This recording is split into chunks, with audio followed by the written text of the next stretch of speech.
Greetings and welcome to another specky video. We're gonna have a look at a game called Star Interceptor, published by System 3 Software in 1985. And this game originated on the Commodore 64 in, I think, 1984. And was then converted to the Spectrum the year after. And the advertising for the 64 version doesn't pull any punches. It says, "You have not seen what the Commodore 64 is capable of until you've played Star Interceptor." And I haven't seen the 64 version, but I don't think that is true for the specky version. And oddly enough, this game is actually an officially licensed Star Wars game. Kinda, or at least the music from Star Wars is licensed. I'm not so sure about the rest because Star Wars, the brand, isn't mentioned anywhere in the game. But there's clearly a Death Star and an X-Wing and TIE Fighters and such, so I'm not sure if LucasArts just went, yeah, use the music, give us some money, and we don't care about the rest. Or maybe System 3 just didn't tell them about the connection to Star Wars in the actual gameplay. After all, this was the early days. It was kind of the Wild West of copyright and licensing and all that. And Fox is mentioned on the loading screen together with Warner Brothers Music, so yeah, I think they did get a license for the music, which is a little bit surprising, but hey. And the loading screen itself is, well, mostly text. Doesn't really look that amazing, but yeah, it's a decent attempt, I suppose. It's very informative, if nothing else.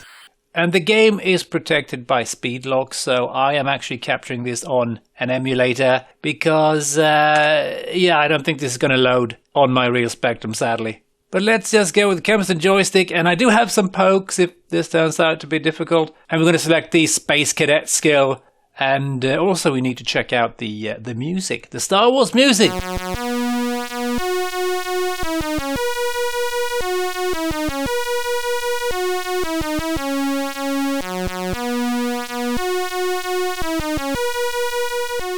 That's not too bad for the Spectrum.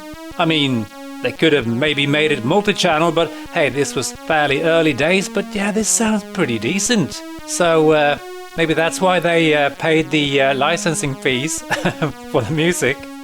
So let's launch. We even get sample speech. Amazing. Not very clear though, but hey, it's sample speech on a Spectrum, so that's impressive. And we need to, fly into the that kind of thing up there by pushing down and then trying to steer into the thingy. And yeah, that worked. So now we are in space, I suppose, with our tiny X-Wing, I presume. And we got loads of TIE Fighters trying to annihilate me, of course. And this looks, I mean, pretty decent, I suppose. And it's kind of nice if you check how the TIE Fighters kind of turn, making them look a little bit three-dimensional. If you see when they reach the bottom of the screen, they kind of turn in 3D, so that is pretty neat. And yeah, it's maybe not amazing, but yeah, it's pretty decent. Again, 1985, and the Death Star is actually growing larger. So that's a neat little touch. And we have shields. I think we got 5 shields. So we can get hit 5 times before we lose one of our not TIE Fighters, sorry, X-Wings, of course. We're not a filthy Imperial pilot, we are a Rebel pilot, of course. And the game seems to be very much about high score, as kind of expected. Yeah, gameplays so far, I mean, okay, I suppose. Maybe not super amazing, but there's supposed to be at least 2 more stages, I believe. So there's still hope. And the near Death Star experience is drawing ever closer. The sound effects are slowly destroying my soul, though, but oh balls! Lost one of my shields. Okay, please. I wanna play a new stage now. I've had enough. Oh, that was something different. That almost looked like an X-Wing. Strange. Oh yeah, trench run, of course. And I think we're just supposed to be avoiding the obstacle here and shooting stuff. Not exactly sure what is what here, to be perfectly honest. Oh, damn. Some things we can shoot for bonus points, other things we should try and shoot because otherwise it will shoot us, so... Oh, balls. So we can't steer up and down, but weirdly enough... Oh, crud. Not always. Sometimes you can't go up and down, I think, but yeah, it's a little bit weird. Oh, we can shoot the things, whatever they are. So we can get this done. Okay. Ah, yeah, they have different heights. The turrets. Oh, there's tiny TIE fighters. Oh, that's a great name for a game. Tiny TIE fighters. Oh yeah, we can shoot these things instead of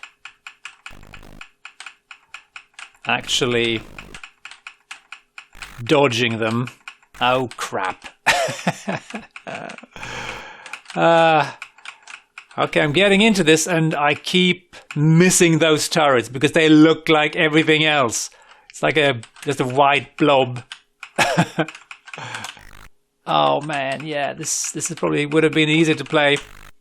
Come on, with a keyboard. Oh, you can shoot them like this. That's good to know. So maybe we could hang out to the right here. Okay, I'm a goner. But I've added infinite lives just in the interest of getting somewhere. I want to check out the final stage, or at least the explosion when we blow up the near-Death Star experience. It's a little bit puny that you're only firing like 2 shots at a time, and then you have to wait to fire again.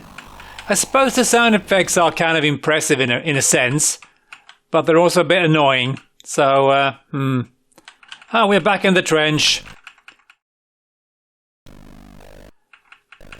Even though I have infinite lives, I'm going to try and blast these things. But it seems to pay off to just stay to the left or right and just blast the obstacles and turrets. Similar strategy worked quite well on the previous stage. Makes things a whole lot easier. And now I can't go up and down anymore. I don't know why, but very strange why it limits that. Maybe it's when you're flying around in these maze-like, or going around these laser obstacles or whatever it is.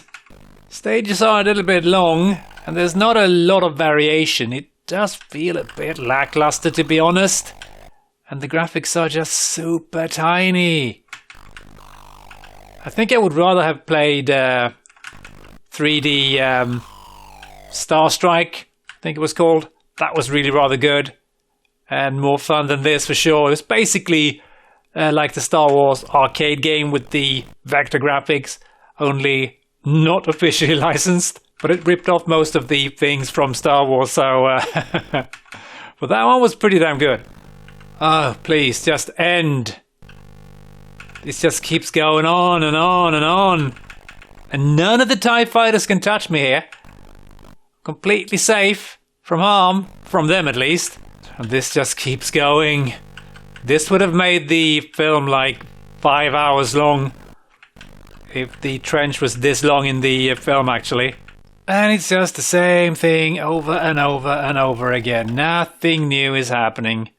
And the graphics feels pretty lackluster here. And look at that, there was a TIE fighter venturing out here. That was interesting. And again, I can't move up and down. You are in the wrong trench, Luke. Am I supposed to do something else? I mean, again, the manual doesn't really mention it, so I don't think so. But nothing is happening. I just keep flying and flying. Maybe I'm missing where I'm supposed to fire the torpedo thing. So let's just stay in the middle for a bit and see. Because I think the manual mentioned that if you fail, you need to retry it. So yeah, it's probably why I'm not getting anywhere. I think I saw something in the middle that looked a little bit off previously here. So, maybe that's it. Come on, shoot! Yeah, that's it. Oh, man, and I missed it. Okay, let's do this again. There we go, there we go, there we go! Oh, gotcha! You big ball of doom.